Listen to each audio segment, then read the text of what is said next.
বাতৰি কাকতখনত কায়িক পৰিশ্ৰম কৰি কম পইচা উপাৰ্জন কৰা এক শ্ৰেণী মানুহৰ জীৱনৰ চমু পৰিচয় ধাৰাবাহিকভাৱে প্ৰকাশিত হৈ আছে। চিনেমা হলৰ গেটকিপাৰ, চানাচুৰৱালা, ৰাতিৰ চকীদাৰ, দৰ্জী, চাহৰ হোটেলৰ বয়, বাছৰ হেণ্ডিমেন আদি হ'ল প্ৰকাশিত ৰচনাসমূহৰ নায়ক। কাগজৰ মালিক আৰু সম্পাদকৰ ইচ্ছা সমাজৰ তলখাপত লুকাই থকা এই শ্ৰেণী মানুহৰ ওপৰত আলোকপাত কৰিব লাগে। পাঠকৰ সৈতে সিহঁতৰ জীৱন যাত্ৰাৰ প্ৰণালীবোৰ চিনাকি কৰি দিব লাগে। সিহঁতৰ সুখ দুখ, হাঁহি কান্দোনৰ ছবি জনসাধাৰণে দেখিব লাগে। শীতানটো জনপ্ৰিয় হৈছে। দুপৰীয়াৰ উজ্জ্বল পোহৰত শূন্য চিনেমা হলৰ খোলা দুৱাৰৰ ওচৰত থিয় হৈ থকা গেটকিপাৰ সুৰেশৰ হাঁহিমুখীয়া ফটো ওলাইছে। সি প্ৰায়বোৰ চিনেমাৰ আৰম্ভণি আৰু শেষৰ আধা ঘণ্টামান কেতিয়াও চাবলৈ নোপোৱা বেদনা প্ৰকাশিত হৈছে। কান্ধত চানাচুৰৰ টিনটো ওলমাই লোৱা গুফিয়া ৰামপ্ৰসাদৰ ছবি ছপা হৈছে। তাৰ ল'ৰা ছোৱালীকেইটাৰ চানাচুৰৰ প্ৰতি অলপো আগ্ৰহ নাই। এই আমোদজনক বাতৰিটো পৰিৱেশিত হৈছে। ৰাতিৰ চকীদাৰ কৃষ্ণ বাহাদুৰে অফিচৰ পৰা ৩ মাইল দূৰৰ ঘৰটোত থকা তাৰ ঘৈণীয়েকৰ লগত দিনক ৰাতি আৰু ৰাতিক দিন কৰাৰ ৰোমান্টিক ব্যৱস্থাৰ মধুৰ বৰ্ণনা প্ৰকাশিত হৈছে। নিৰঞ্জন দৰ্জীয়ে চিলাই দিয়া ব্লাউজ পিন্ধি বাটেদি হাঁহি হাঁহি যোৱা গাভৰু ছোৱালী দেখিলে তাৰ মানে নিৰঞ্জনৰ কিমান ভাল লাগে তাৰ পৰিমাণ নিৰ্ণয় কৰা হৈছে। দিনটোত দুপিয়লাতকৈ বেছি চাহ খালে হোটেল বয় ৰাজেনৰ পেটটো বেয়া লাগি থাকে। সেইটো খবৰ পাঠকক দিয়া হৈছে। ভিতৰত খালী চিট থাকিলেও হেণ্ডিমেন নুৰুলে দুৱাৰত ওলমি যাবলৈ ভাল পায়। তাৰ এই বিশিষ্ট স্বভাৱটোৰ মনস্তাত্ত্বিক বিশ্লেষণৰ চেষ্টা কৰা হৈছে। মুঠতে শীতানটো জনপ্ৰিয় হৈছে। যোৱা সংখ্যাত ঘোষণা কৰা হৈছে অহা সংখ্যাত প্ৰেছ কম্পজিটৰ যাদৱ দাস। যাদৱ দাসে বাতৰি কাকতখনৰ ছপাশালতে কাম কৰে। অহা সংখ্যাত প্ৰেছ কম্পজিটৰ যাদৱ দাস এই কথাষাৰৰ পাণ্ডুলিপিখিনি সম্পাদকীয় কোঠালিটোৰ পৰা ওলাই অহাৰ অলপ পাছতে ১৭জন কম্পজিটৰৰ মাজত এক প্ৰকাৰ হুলস্থুল এটাৰেই সৃষ্টি হ'ল। কেইবাটাইও চিঞৰ বাখৰ কৰিলে। যাদৱে সকলোকে চাহ খুৱাব লাগে। ১৫ নম্বৰৰ গোটেই পৃষ্ঠাটোতে ফটোৰে সৈতে যাদৱৰ কথা ভৰি থাকিব ধেমালি কথা নেকি? কোনোবাই সুধিলে অহা সংখ্যাত ইত্যাদি এই লাইনটো 46 পইণ্ট দি কম্প'জ কৰি দিব নেকি? মানুহবোৰে কথাটোত ভালেই পালে। এই সন্মান যাদৱৰ প্ৰাপ্য। এইটো ছপাশাললৈ সি নতুনকৈ আহিছে যদিও সি বহু দিনৰ পুৰণি কম্পজিটৰ। শেষ ৰাতি বাওঁহাতে লাইট আৰু সোঁহাতে চেপেনাডাল লৈ মেচিনৰ ওপৰত উঠি শেষ মুহূৰ্তৰ কাৰেকশ্যন কৰা বিশ্বাসী কৰ্মঠ নিপুণ কৰ্মীজন হ'ল যাদৱ। মানুহ হিচাপেও সি বুদ্ধিমান, জনপ্ৰিয়, অমায়িক। এই বছৰ প্ৰেছ কৰ্মীসকলে প্ৰতিষ্ঠা কৰা ইউনিয়নৰ সি প্ৰথম সম্পাদক হৈছে। যাদৱৰ মনটো এটা মৃদু উত্তেজনাৰে ভৰি পৰিল। সি বহুত কথা কম্প'জ কৰিছে। তাৰ আঙুলিৰ মাজেদিয়েই বহু কাহিনী পাৰ হৈ গৈছে। কিন্তু তাৰ নামটো আজিলৈকে ক'তো ছপা আখৰত ওলোৱা নাই। এইবাৰ তাৰ কথা পুৰা এক পৃষ্ঠা ওলাব। কিবা ওলায়? দেওবাৰে কাকতখন প্ৰকাশিত হয়। বৃহস্পতিবাৰে পুৱাবেলা প্ৰতিষ্ঠানটোৰ কেমেৰামেন এজন যাদৱৰ ঘৰত হাজিৰ হ'লগৈ। যাদৱৰ ফটো এখন প্ৰেছতে তুলি ল'ব পৰা গ'লহেঁতেন, কিন্তু সম্পাদকৰ ইচ্ছা তাৰ গোটেই পৰিয়ালটোৰ ফটো এখন প্ৰকাশিত হওক। কেমেৰামেনজনে আগতে যাদৱক সাজু হৈ থাকিবলৈ কৈছিল।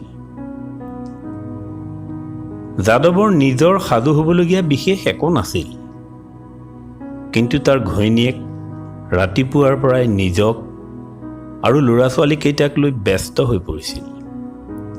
ল'ৰা ছোৱালীকেইটাৰ কাপোৰ কানি যি আছে তাকে সাৱধানেৰে পিন্ধাই মানুহজনীয়ে সিহঁতক যিমান পাৰে টিপটপ দেখনীয়াৰ কৰিবলৈ চেষ্টা কৰিছিল। সিহঁতৰ মূৰত তেল ঘঁহি তেল লগা হাতখন তেওঁ সিহঁতৰ মুখ, হাত আৰু ভৰিৰ আঁঠুৰ তলৰ চোৱাত ঘঁহি দিছিল। এতিয়া আৰু দৌৰাদৌৰি নকৰিবি বুলি ল'ৰা ছোৱালীকেইটাক সাৱধান কৰি দি শেষত মানুহজনীয়ে নিজৰ ফালে মন দিছিল। ল'ৰা ছোৱালীকেইটাই লৰা ধপৰা কৰি যতনকৈ পিন্ধাই দিয়া কাপোৰ কানি বেয়া কৰে বুলি তেওঁ চিন্তা কৰিছিল। গিৰিয়েক আৰু ল'ৰা ছোৱালীৰ সৈতে ফটো এখন তোলাবলৈ তেওঁৰ বহু দিনৰে পৰাই এটা চখ আছিল। সেইকাৰণে তেওঁ বৰ আগ্ৰহেৰে নিজকো সজাবলৈ লৈছিল। তাতে ফটোখন খবৰ কাগজত ওলাব, লাখ লাখ মানুহে দেখিব। মানুহজনীৰ বুকুখনে মাজে মাজে ধপ ধপ কৰিছিল। সেইদিনাই ৰাতি সহকাৰী সম্পাদক এজনে যাদৱক তেওঁৰ কোঠালীলৈ মাতি নি ভালেমান কথা সুধিলে। যাদৱৰ জীৱনটোৰ কথা। শুকুৰবাৰে পুৱা যাদৱে ফটোখনৰ কপিটো দেখিলে। বৰ ভাল হৈছে ফটোখন। এইটো এটা ডাঙৰ লাভ হ'ল। এনেকুৱা ফটো তোলাৰ ব্যৱস্থা সি নিজে কৰিব নোৱাৰিলেহেঁতেন। ব্লগটোও ইতিমধ্যে কৰা হৈছিল।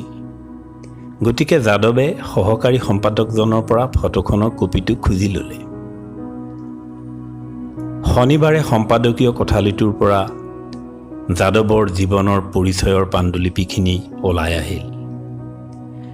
কম্পজিটৰসকলে ঠিক কৰিলে নিজৰ জীৱনৰ কথা যাদৱে নিজেই কম্প'জ কৰক। লাজ লাজকৈ যাদৱে কামটো কৰিবলৈ ল'লে।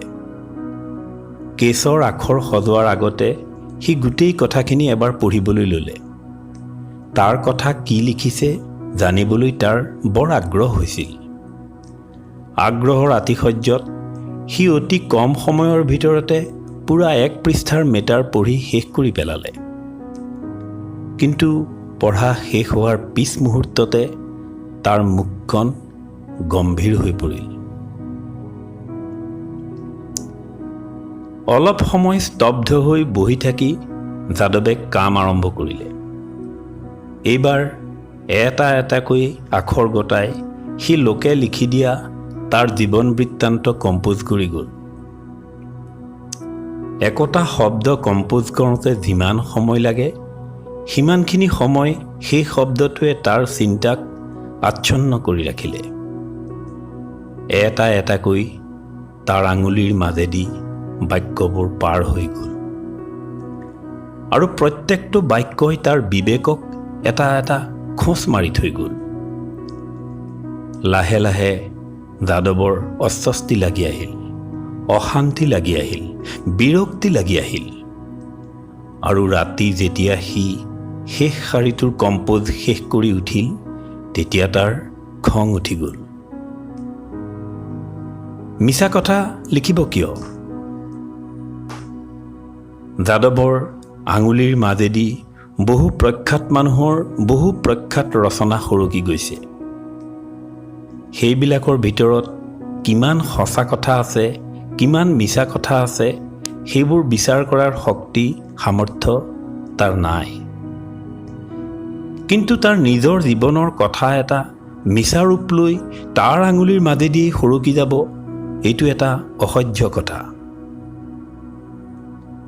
সম্পাদকীয় কোঠালিটোৰ পৰা কাৰেকশ্যনৰ কাৰণে অহা শেষ দোষৰ প্ৰুফ হাতত পৰাৰ সময়ত যাদৱ উত্তেজিত হৈ পৰিছিল। সি সুদক্ষ কম্পজিটৰ, প্ৰুফত ভুল প্ৰায় নাছিলেই, ক'ৰবাত দুই এটা আকাৰ ইকাৰ ঊৰ্ধ্বকমাৰ ইফাল সিফাল। শেষ ফৰ্মাটো মেচিনত উঠে শেষ ৰাতি। শনিবাৰে শেষ ৰাতি কম্পজিটৰৰ ভিতৰত ডিউটি পৰে অকল যাদৱৰ।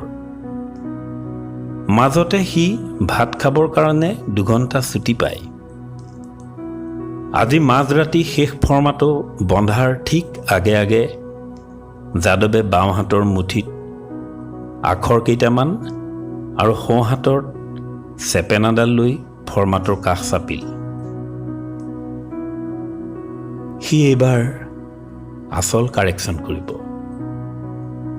ইমান ভুল কথা ছপা হৈ গ'লে তাৰ নিচিনা সুদক্ষ কম্পজিটৰৰ বদনাম হ'ব। জীৱনীটোতেই লিখা আছে যাদৱ এজন সুদক্ষ নিপুণ কম্পজিটৰ। এঠাইত আছিল আগদিনা গোটেই নিশা কাম কৰিও পিছদিনা পুৱা দাস হাঁহি মুখে চপাশাল ওলাইহি। যাদৱে হাঁহি শব্দটো বাহি কৰিলে। ফটোখনৰ তলত লিখা আছিল 2টা ল'ৰা, এজনী ছোৱালী আৰু পত্নীৰে সৈতে যাদৱ দাসৰ সুখী পৰিয়ালটো। যাদৱে সুখী শব্দটো দুখী কৰিলে।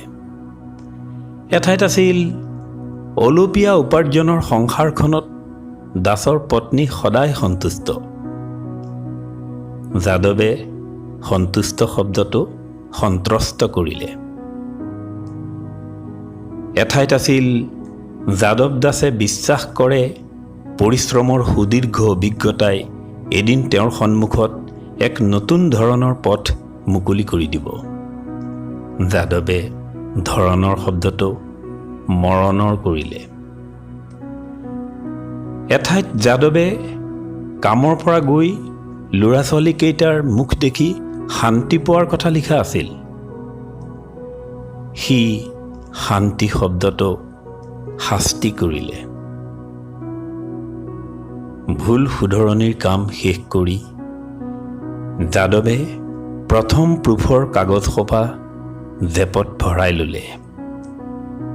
সেই সোপা সি ঘৰলৈ নি পুৰি পেলাব।